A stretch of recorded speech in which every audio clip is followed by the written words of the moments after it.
Yes, ma'am. And you saw him start to throw. It was multiple slices, ma'am. And you record that.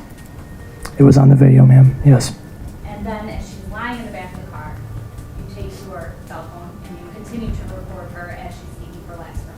Yes, ma'am.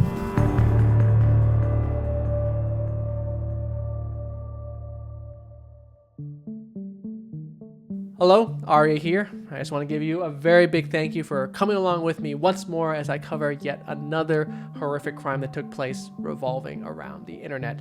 As we continue our journey together, exploring the question of whether or not the worst monsters are no longer hiding in the dark, but right here in the light of the technology beaming straight into our faces. Instagram serves as the backdrop for today's horrific story, as everyone's favorite photo and video sharing app played a role throughout the events involved in the murder of Bianca Devins. Instagram, what is there really to be said about it? I have it, you most likely have it, and enough has been documented about the ill effects that a platform like Instagram can have on our mental health. For this case, I don't think Instagram is really to blame. However, it certainly serves as a setting for the events that transpired. But as we dive into this story, I want you to think about your activity on Instagram. What type of comments do you leave? What are the comments you leave? What type of content do you share? How are you contributing to the ecosystem and culture on Instagram? Let's begin. Bianca Devins was a 17-year-old recent high school graduate living in her hometown of Utica in upstate New York. According to Bianca's family, she was a talented artist, a loving sister, daughter, and cousin, and a wonderful young girl. Like many teenagers, Bianca was very active online and developed a reputation amongst her followers as an e-girl, an aesthetic influenced by various subcultures of the past but born from the social media age. Instagram was where Bianca met 21-year-old Brandon Andrew Clark. After exchanging messages on the site, their friendship soon grew, and they became familiar with one another's families, and their online friendship grew into a romantic relationship in the real world. However, around just 2 months after meeting in person for the first time, Brandon Andrew Clark would savagely murder Bianca Devins in a case which would shine a spotlight on the dark machinations behind the social media machine. On the night of July 13th, 2019, Bianca and Brandon had attended a concert in New York City, about 4 hours south of Utica. According to police, the two got into an argument at the concert venue, but there was little detail surrounding what the argument was about. Some sources posit that the fight could have potentially been about Bianca kissing someone else. This argument at the concert didn't seem to end there, as soon after they left the venue, sometime after 10 p.m., Brandon drove them to a dead-end road. Here is where, according to police, the argument had progressed to a point in which Brandon took out a large knife with a black handle. Things quickly turned physical, and during this altercation, Brandon fatally attacked Bianca with a knife, slitting her throat. Bianca's attack was so brutal that, reportedly, Bianca's head was nearly decapitated from her body. Now, as true crime aficionados, we're very aware of the many possible paths that a killer in Brandon's shoes could take. The killer could flee the scene of the crime. The killer could report the crime, claiming to have found the victim in that state. The killer could even pretend to have been a victim himself, having narrowly survived the encounter that left Bianca dead. However, Brandon did none of those things. Instead, Brandon turned to Instagram. On July 14th, 2019, just before dawn, Brandon, still at the scene of the crime, would post several Instagram stories alluding to the horrific crime that had taken place. First, he posted a still frame photo from the movie Fight Club. After that, he posted a photo taken in his car with the words, "Here comes hell. It's redemption, right?" which are lyrics from the song Black Cadillac by the band Hollywood Undead. However, he saved his worst for last, with his final Instagram story in this unsettling series being a blurry photograph of what seemed to be a woman's bloody torso, captioned, "I'm sorry, Bianca." Not satisfied with just getting his message across on Instagram, additionally, by about 6 a.m., even more graphic images of Bianca's slain body were posted on the messaging platform Discord. Brandon posted a picture of Bianca's body alongside the caption, "Sorry fuckers, you're going to have to find someone else to orbit." And correct me if I'm wrong, but from what I understand, orbiting means kind of obsessing over someone, or as some people call it, simping. Reportedly, some of the members of the private chat where the photo was posted were Bianca's friends, who then scrambled to attempt to figure out if they were real and began sounding alarms with local authorities. At about 7:20 a.m., Utica police arrived at the scene of the crime, being dispatched after they had received numerous calls with some concerned people phoning from other states, and even one from Brandon himself, in which he called 911 and made incriminating statements, as well as threatened self-harm. The first officer at the scene found Brandon's black SUV in a wooded spot near the end of a residential road, additionally spotting a male figure lying on the ground next to the car. However, upon law enforcement's approach, Brandon began to stab himself in the neck. The police report that next, as they attempted to approach him, Brandon moved so that his body was laying across a green tarp that seemed to be covering something on the ground a short distance from the car.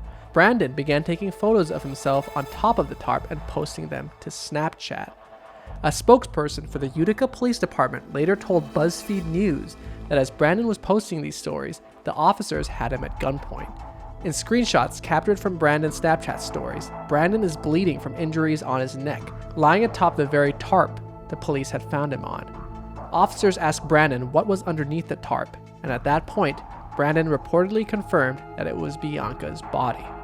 As more officers arrived at the scene, agents were finally able to get within a close enough range of Brandon to start to engage.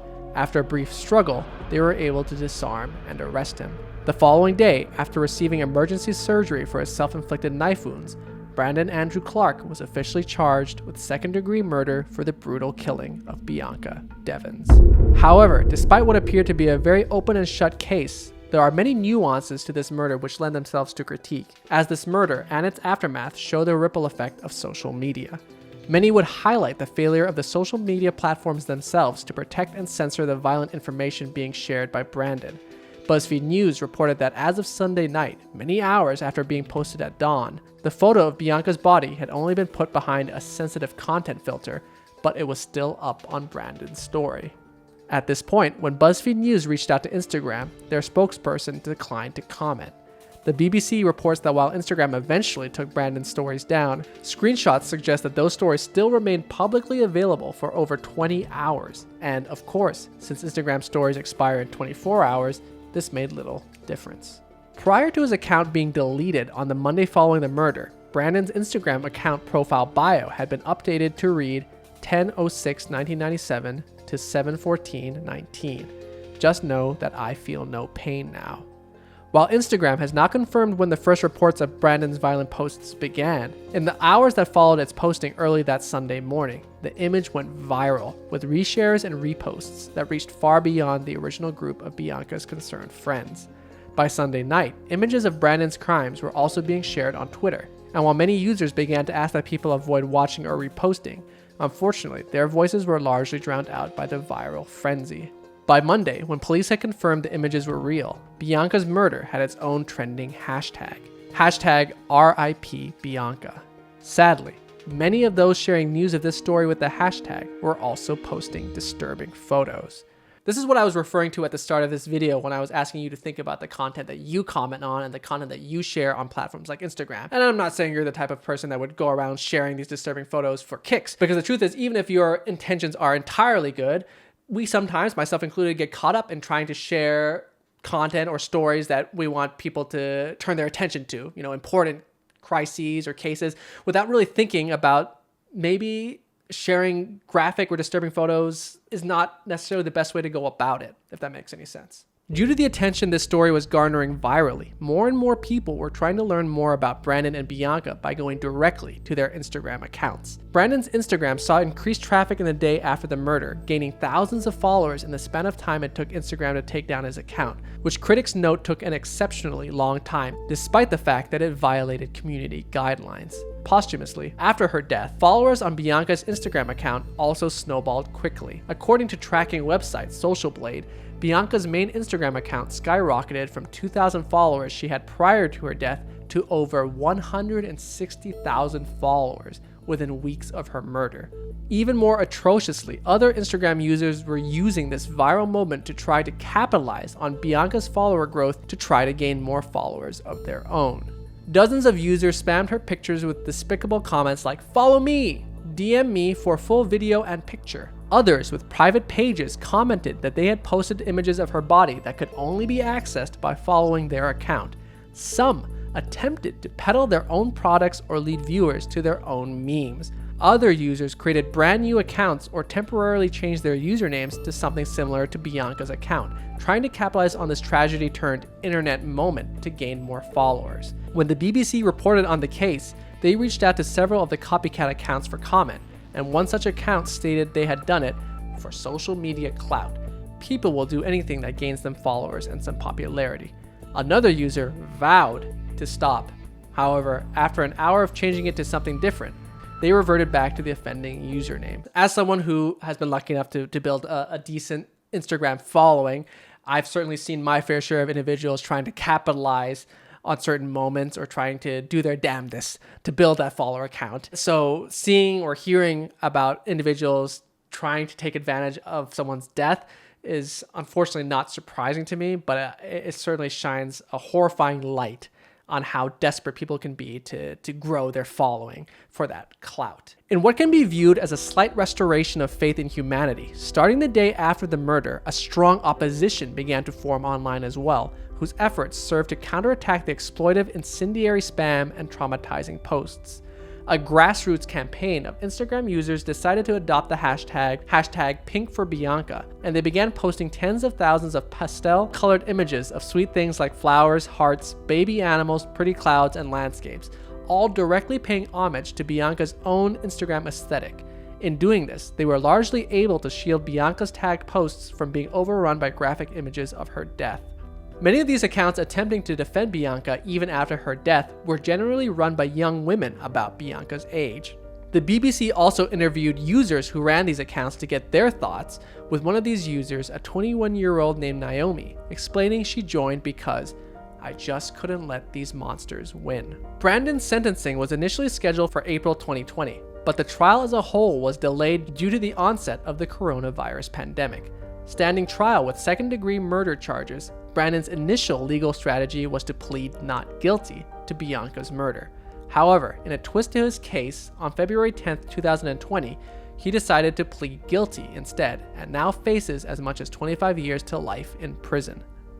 Brandon also apologized directly to Bianca's family, telling the court, "I think I need to realize what I did I can't undo as much as I want to. I need to face it. I apologize to all the people that knew and loved her.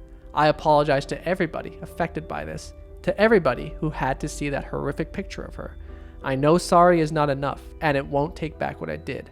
I wish I had more to give." Brandon's next court appearance was initially scheduled for November 10, 2020, but as there are no reports on that outcome at the time of this recording, I'm assuming that it has been pushed due to the pandemic yet again. Bianca's mother, Kimberly Devins, and other members of her family were grateful to those who had taken up the #PinkForBianca movement. She thanked those who were continuing to spread a message of love, not violence, in Bianca's name, telling them, "You have provided us much comfort in this unimaginably difficult time." Several days later, she released an official statement for the press saying, "My heart is completely shattered, having lost my best friend. We will always remember her beautiful smile that lit up our lives. Her spirit will strengthen us and live on forever." This was a very, very tragic case to cover. And while obviously the murder was horrific, in many ways, the fallout of it, the aftermath, was almost equally as horrific in its own way. You know, just seeing how predatorial people can be in taking advantage of such a savage and horrifying murder to try and find their own personal gain. I think it just really goes to show how much social media has changed the way we see and approach the world. And hopefully learning about this case will change how we, myself included, approach the content we consume on these social media platforms. So going back to our central question of whether or not the worst monsters are no longer hiding in the dark, but out here in the light of the technology beaming into our faces, the monster in this case wasn't just Brandon Andrew Clark. The monsters were also the people that seized upon this moment to try and make it their own. Thank you for coming along this with me, and as always, if you have an internet crime you want me to cover with all of you, please send it my way, shoot me a message, and who knows, next time the story being told might just be one that you've sent in. Until then, take care and stay safe online.